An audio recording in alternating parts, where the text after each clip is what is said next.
กัน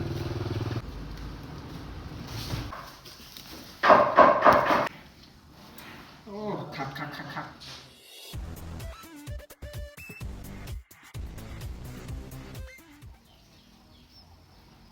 ราบสบายดีเบิร์ดสู่คู่สู่คนที่เขามาเบิ่งมาชมซองของเฮาสำหรับวันนี้ข่อยก็สิเข้าไปเอาเครื่องที่เฮาสั่งมาจากไทยเครื่องที่เฮาอยากได้ตั้งแต่โดนวันนี้หากมาฮอดได้เครื่องนี้นี่เฮาสิพากันกลับบ้าน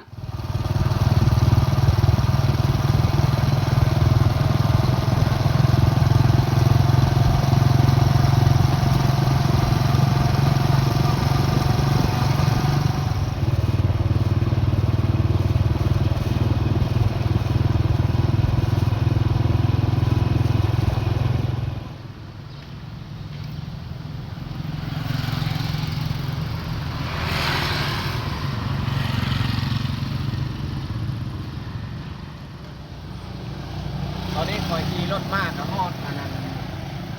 สาขาดุสิตแล้วแต่เฮาสิเข้าไปเบิ่งเครื่องที่เฮาซื้อมาจากไทยว่าเครื่องยังไปเบิ่งนำกัน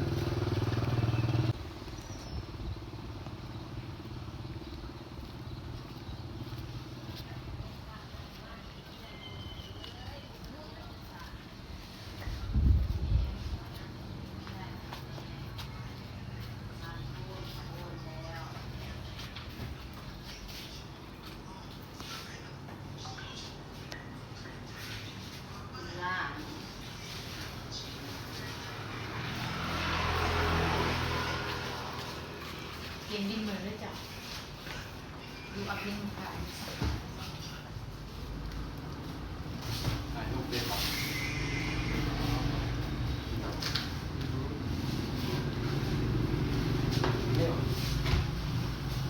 เอาคอนเสิร์ตเราบอกเนี่ยไม่ได้ยกโป้ไปถ่ายไก่ได้ไอ้ใส่ไก่บนรูป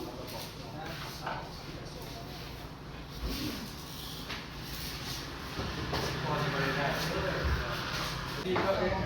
มาสแกนขึ้นเหรอพอเนี่ยมันล้างนี่มันหูจนมือทัดไปยังมาสแกนเขาอย่างนี้ ขอบใจไปเลย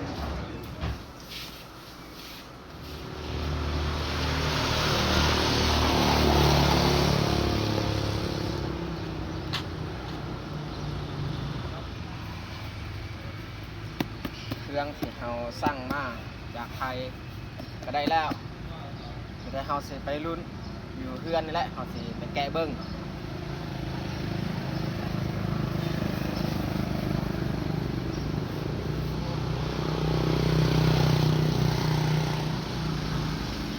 ใช้ช่องโลกช่องโลกช่องโลก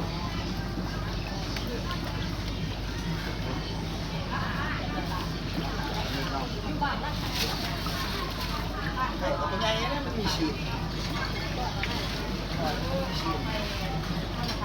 ตัวใหญ่ยังมันเดินนี่ช่องโตเบิ้งช่องโตเลยนี่ช่องโล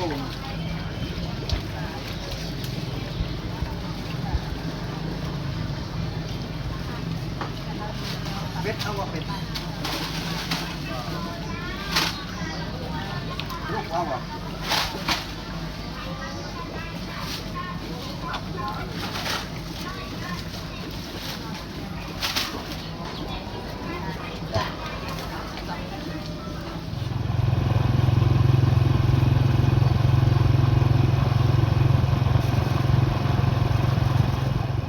เครื่องที่เรา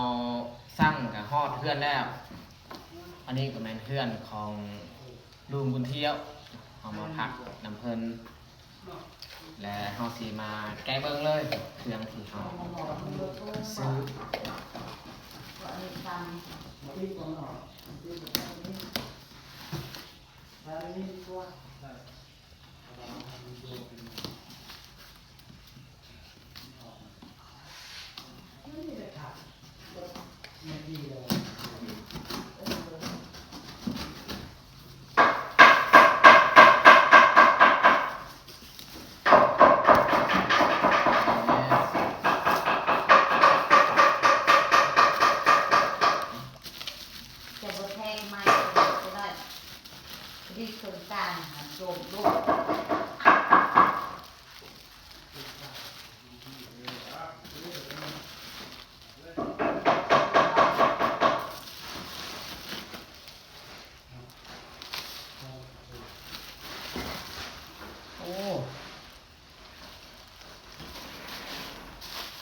หลายอันได้นี่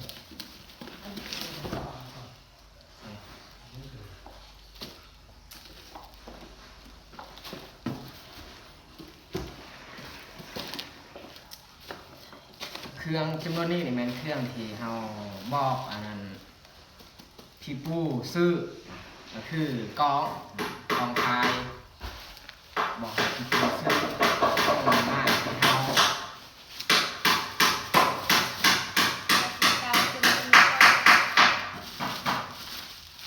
หอยมะลาวนี่บ่มีก็อันนี้แม่นทรายห้อยข้อทรายห้อยข้อนี่แม่นเฮาเห็นแต่อันเดียวอยู่นี่แต่ว่ามันแข็งแบบนี้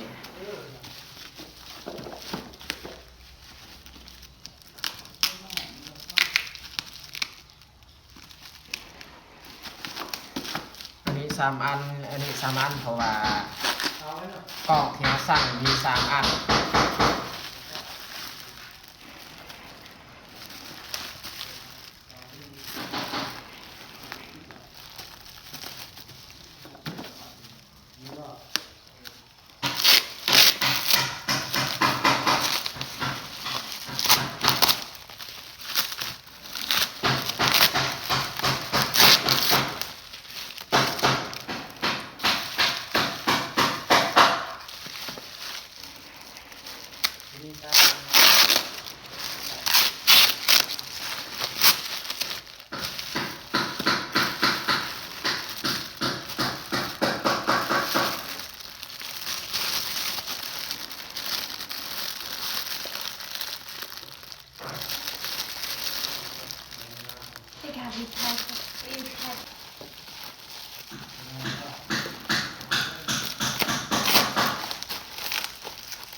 โอ้แสดงว่าอันนี้กับอันนี้แมนโรโป13ของคอยกับบอเปื้อกส่วนอันนี้แมนของบอปอน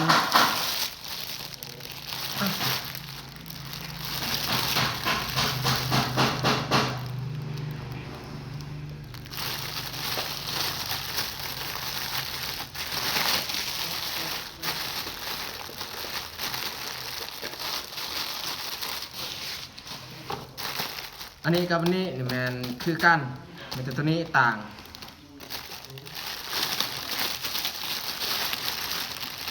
น่าจะแมนตัวนี้แหละโปรโป12อันนี้13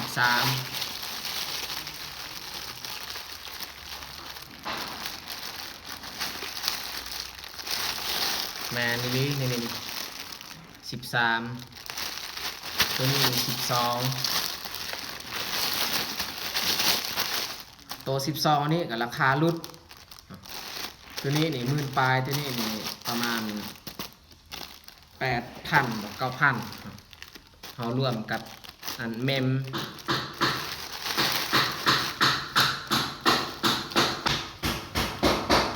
แล้วเขาสิแก้เบิ้งอีก3อันนี้ว่าแม่นยัง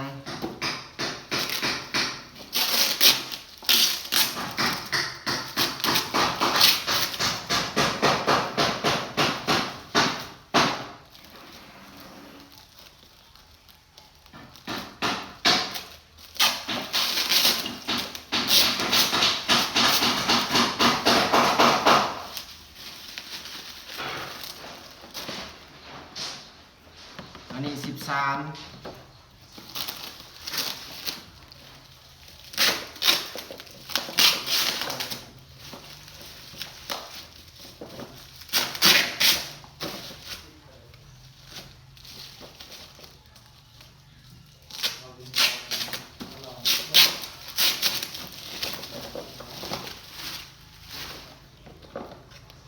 อันนี้12อ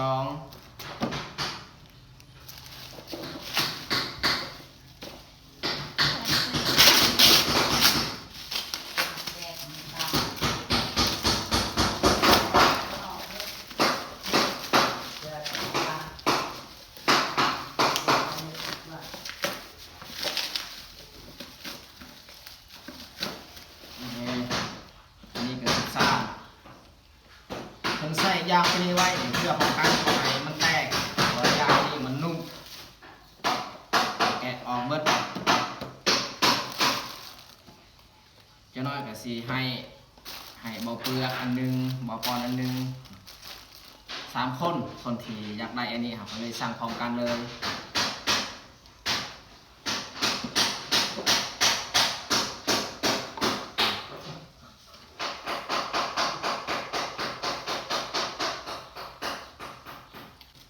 ตัวนี้ปลาไว้ของบ่เปลือกกับบ่ปอนของเฮานี่เขาสิแกะเบิ่งเลยเสียงดังอยู่นอกเขาเจ้าเฮ็ดอันเตียง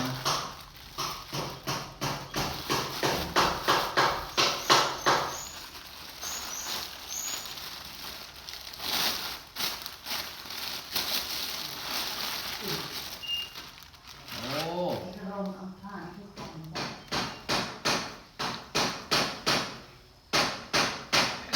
อันนี้นี่แม่น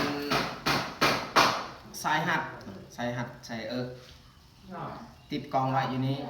สบายอยู่แบบนี้เวลาขับรถได้ยังก็ง่ายลองใส่ก็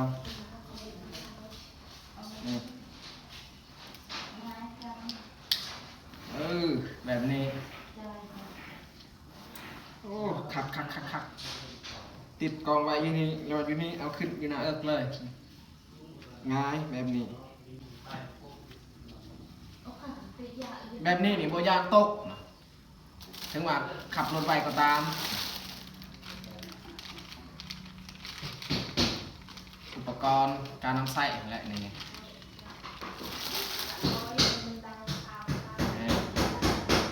ขาก็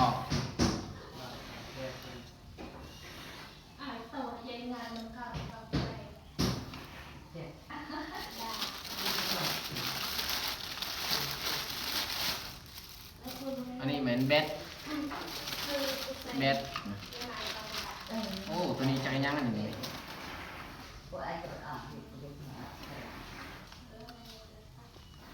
โอ้บอนไซเบ็ดหูมี3 หู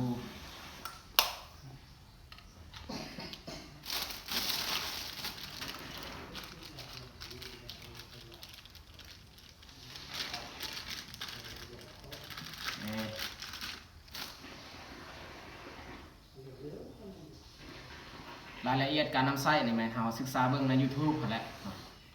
การนำไส้เป็นจังใดเพราะว่าเฮาก็บ่เคยใส่อันนี้ก็ทางทมิตที่เฮาซื้อมาจากไทย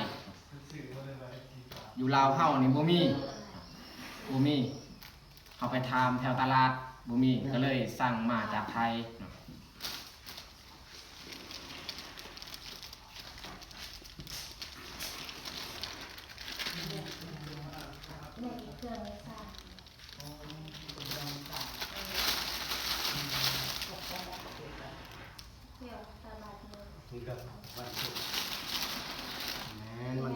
อันนี้เมมที่เฮาใส่เมม256 กิกมันบรรจุได้หลายอยู่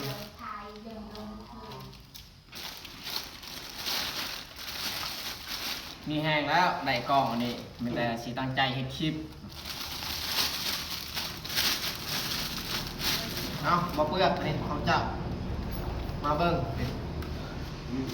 ตัวนี้ของบ่เปลือกอันนี้ของปอนทำไมเราใส่โต๊ะโครกนั่นเลยมันตับเลย แกะออกก่อนจะนำเข้าสิเบิ่งว่าบ้านนอกแห้ง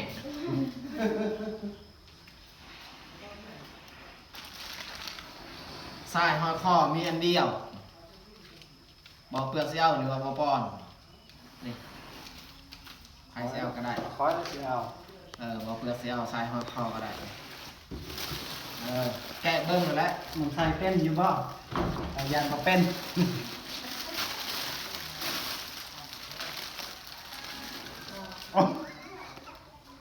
อันนี้โอ้แข็งบอกว่าสุดเลยสำนีลองสุดได้บ่ลงแข็ง ยาและปะน้ำลังจะหน่อยเบิ่งใหม่เบิ่งเลยหันเครื่องครบหรือบ่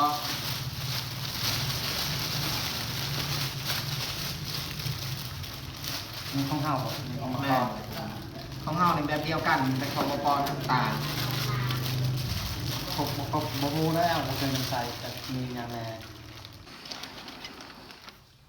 ตัวนี้ก็มีตัวจับตัวสั้นๆถ้าว่าตัวยาวนี่ใส่ตัวนี้ตัวสั้นตัวนี้ คิดว่ามีตัวสีดำงามแต่ว่าบ่มีก็เลยเอาตัวสีเหลืองเลย มีเด็ดบ่ แม่นเลย เด็ดสกัวนะ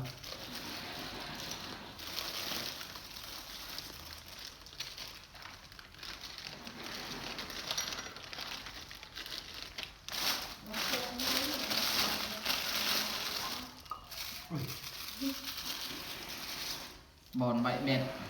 นี่บ่ อันนี้คือเห็นเบ็ดอันเดียว แต่ว่าเพิ่นถ่ายในรูปมันเห็นอยู่3เบ็ด3อัน อันเดียวพ่ออยู่บ่น่ะนั่นมีโอ้กระดาษ เขายัดใส่อยู่นี่ แมนดี บ่แม่นเนาะ คือบ่ลงลงมัน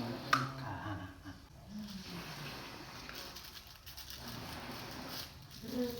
แต่ศึกษาเบิ่งน้ำล่าง โอ้ได้นี่เป็นอย่างอื่น ราคาก็มีในนี้แหละนี่รวมทางยอดภาษี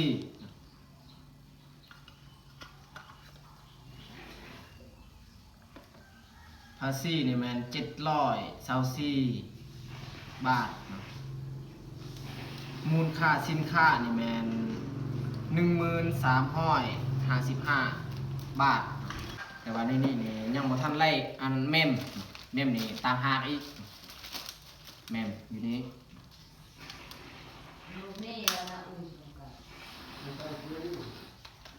โอเค มีแห้งแล้วบาดนี้ ได้กล้องจะได้กล้องตั้งแต่โดนแล้ว ตั้งแต่ปีกายปีก่อนแต่ว่าเราก็เฮ็ดหยังบ่ได้เพราะว่าอยู่ลาวบ่มีบ่อนขาย ญาติเราได้กล้องอยู่4-5อีก แม่น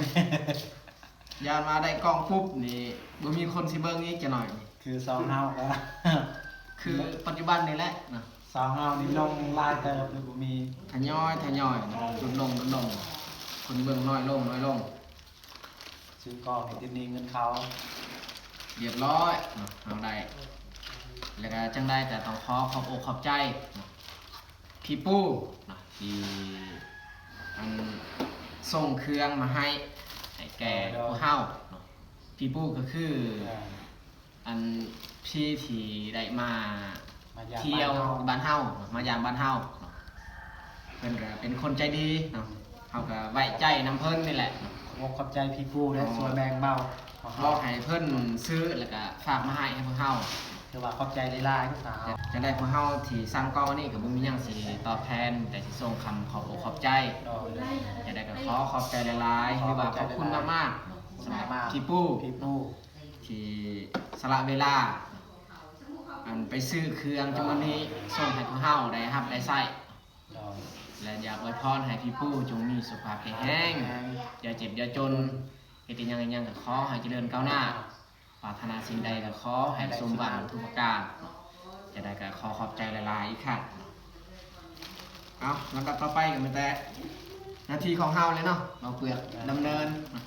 วิธีการประกอบก็ แม่ เอานี่มืดตึ๊บเลยคันเบาๆยับนี่ก็บ่เป็น ก็ศึกษาเบิ่งใน YouTube นั่นแหละวิธีการนำใส่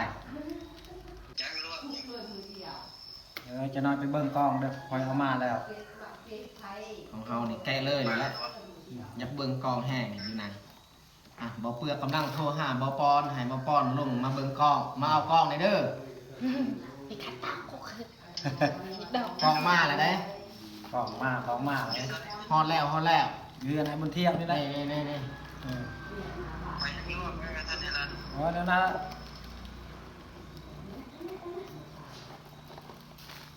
ปอปอนี่เป็นปอซอ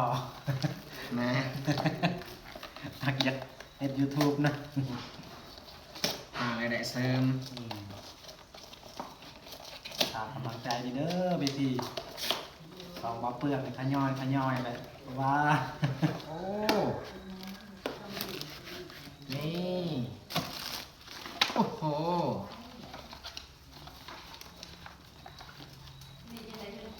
นี่ สมพอดอกมันหนัก จะมีแตกใหม่ดับปีจุดเดิม โอ้อยู่นี่อีกขอนหนึงเบ็ด อ๋อ อยู่นี่ขอนหนึงก็จะแม่น2 อันนี่แหละเบ็ด แต่ว่าในหูปคือ3 มันคือมีอยู่ในกรอบ มีในกรอบบ่ มันคือนี่ว่าแม่เนาะ มีบ่แม่นอันนี้กรอบของมัน อันนี้คือกรอบ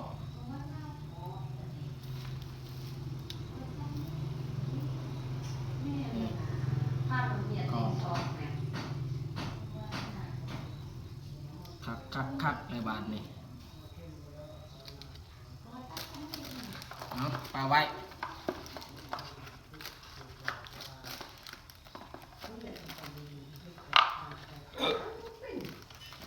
มือตึ๊บเลยเฮาจะนำได้สิประกอบได้ไปเบิ่งแล้วนี่โอ้เกลือตัวลาย กัดเอ ยัดขึ้น